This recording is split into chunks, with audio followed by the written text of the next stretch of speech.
space. I want Ohio to be the state that patriots across this country actually flock to instead of just Florida or Texas.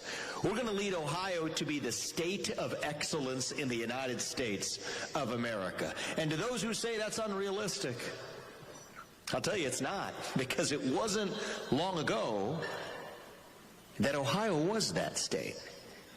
You see, at the turn of the last century, we were the wealthiest state in the Union, the third most populous state in America, the center of the Industrial Revolution, at the heart of the country, an economic powerhouse with fertile farmland, great natural resources underneath our ground. We led the way in the global first industrial revolution.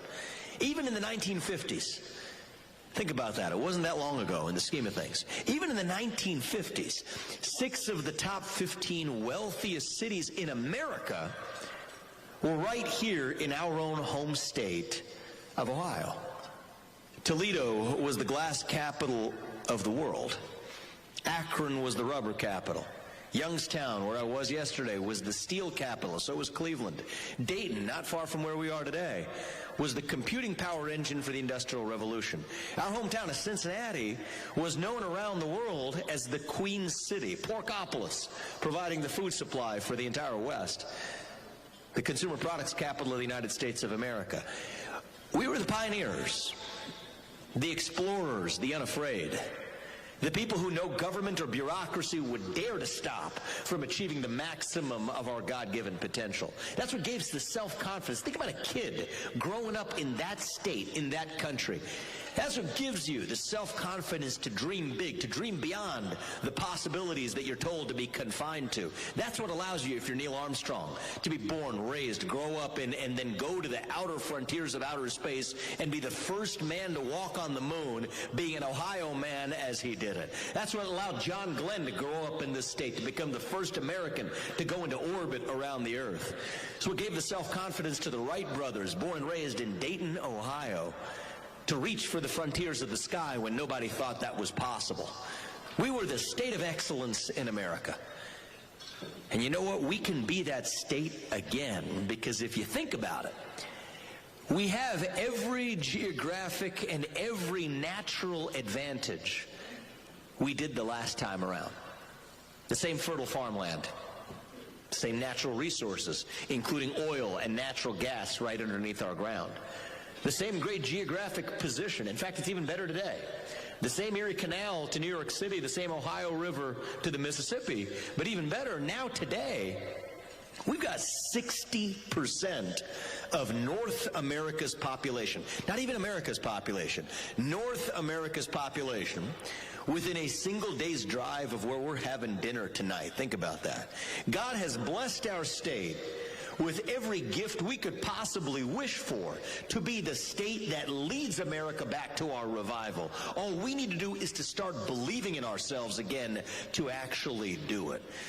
And you know what? We are in the middle of a second industrial revolution right now, and I have bone-deep conviction that we will be the state that leads the way again. If Silicon Valley led the way in the last 10 years, it's going to be the Ohio River Valley for the next 10 years. And you know what? It's going to be not the Rust Belt we're talking about anymore. We're talking about the Platinum Belt where we are today. Now, it may not be the exact same sectors as last time around. It may not be rubber production next time, but it's going to be the sectors of the future.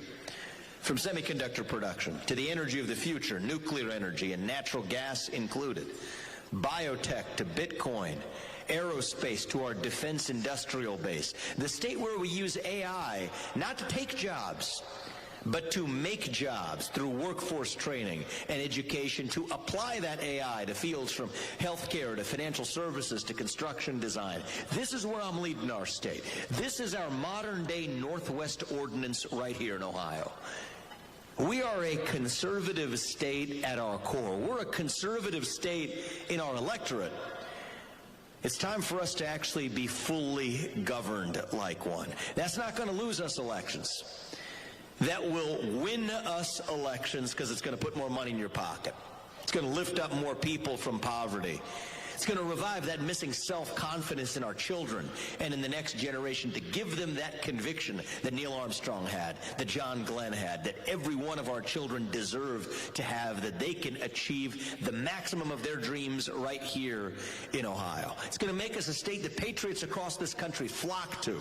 Rather than flocking out, they're going to be flocking in.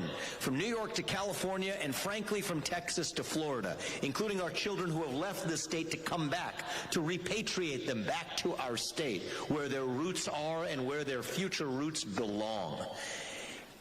And I do believe that's going to require, perhaps now more than in the past, a new generation of leadership in our state. A governor and a leader with fresh legs, who's willing to run through any obstacle that stands in the way and to reach that next generation, to keep them here where they belong, in my opinion. And I say this with skin in the game, as two young sons myself. That's going to require some changes. As I said, we're a great state. We're going to build on the foundation of those who came before. But to lead our state to the next level, there's a couple of challenges we're going to need to confront. And I'll be frank with you, because, if you care about somebody, you tell them the truth.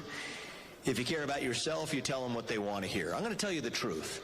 We've got a few challenges we're going to have to confront in our state. The number one challenge is that the population of our state is declining. We have fewer people in my generation. I'm a millennial. I'm 39 years old. Fewer people in my generation. I had 2 kids, and God willing, we'll see what the future holds in store. But many people in my generation aren't having kids because they're afraid their kids aren't going to live a better life than they did. So people having fewer kids, our fertility rate's down, but our death rate is going up as our population ages. It's not just that, though. More deaths, fewer births. It's also that for the first time in our state's history, for a long time, in the last few years, we became a state where there's more people moving out than moving in. So I get curious about this. I want to dig into the numbers. I wonder who's moving out and who's moving in. The people moving out tend to be younger college-educated people who got their education in Ohio, who then leave to work in other states. But the people moving in tend to be on government aid coming from our neighboring states. That's not going to work for us in the long run. So I think there's some basic changes we want to make, and I want to be in a position to market our state to the rest of the country. There's so much good going on here. Half the job of a good governor is to market that state to the rest of the country. But I also want to be truthful in our marketing. And in order to be truthful in our marketing and competitive, here's what we're going to do. We are going to make Ohio a zero-income tax state on my watch. You deserve to keep what you earn in Ohio. It is